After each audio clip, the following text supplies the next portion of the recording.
ধামিরহাটে সংঘাতমুক্ত শান্তি ও সম্প্রীতির বাংলাদেশ গড়তে আন্তঃধর্মীয় সংলাপ।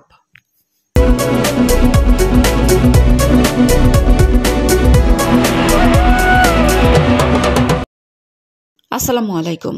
এডিপি বাংলার সংবাদে সবাইকে স্বাগত জানাচ্ছি সুমা আহমেদ। নওগাঁ ধামিরহাট থেকে মোহাম্মদ নূর সাইদ ইসলামের পাঠানো তথ্যচিত্রে দেখুন বিস্তারিত। নওগাঁর ধামিরহাটে সংঘাত নয়, শান্তি ও সম্প্রীতির বাংলাদেশ গড়ি শীর্ষক আন্তঃধর্মীয় সংলাপ অনুষ্ঠিত হয়েছে।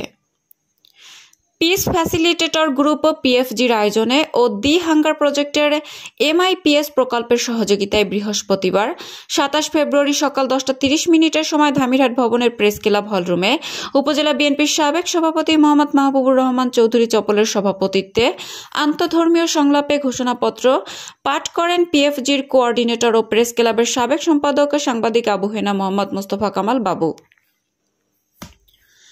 সংলাপে বক্তব্য রাখেন MIPS প্রকল্পের deputy programme director doctor Nazmunnahar Noor, প্রকন্দ্র gender and youth empowerment expert Sharmin Sultana Labonno, জেলা সমন্বয়ক সুকমল মণ্ডল, উপজেলা বিএনপি নেতা মোহাম্মদ হানজালা, পৌর বিএনপি নবনির্বাচিত সভাপতি শহীদুর রহমান সরকার, সাংগঠনিক সম্পাদক আব্দুর রহমান মীর, জেলা আওয়ামী লীগের সাবেক সহসভাপতি অ্যাডভোকেট মোহাম্মদ আইয়ুব হোসেন, যুবলীগের সহসভাপতি সেলিম মাহমুদ রাজু, জাতীয় পার্টির সভাপতি দেওয়ান মোহাম্মদ আব্দুল হান্নান, SI হাবিবুর রহমান, সহকারী শিক্ষা অফিসার শাফিউজ্জামান, সমাজসেবা অফিসারের প্রতিনিধি ফজলুর রহমান, পিএফজির অ্যাম্বাসেডর বীর মুক্তিযোদ্ধা আব্দুর রৌফ মণ্ডল, ধর্মীয় নেতৃবৃন্দ মাওলানা আব্দুর রৌফ, বেনিদুয়ার মিশনের ফাদার মাইকেল কোরাইয়া, পুরোহিত ঠাকুর কুমার প্রশান্ত, সাথী রানী,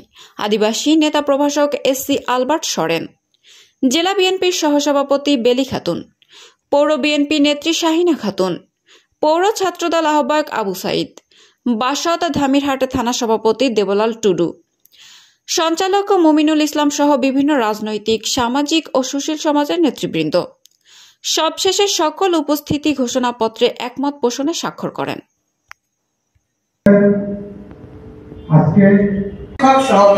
সবাইকে আসসালামু আলাইকুম, নমস্কার,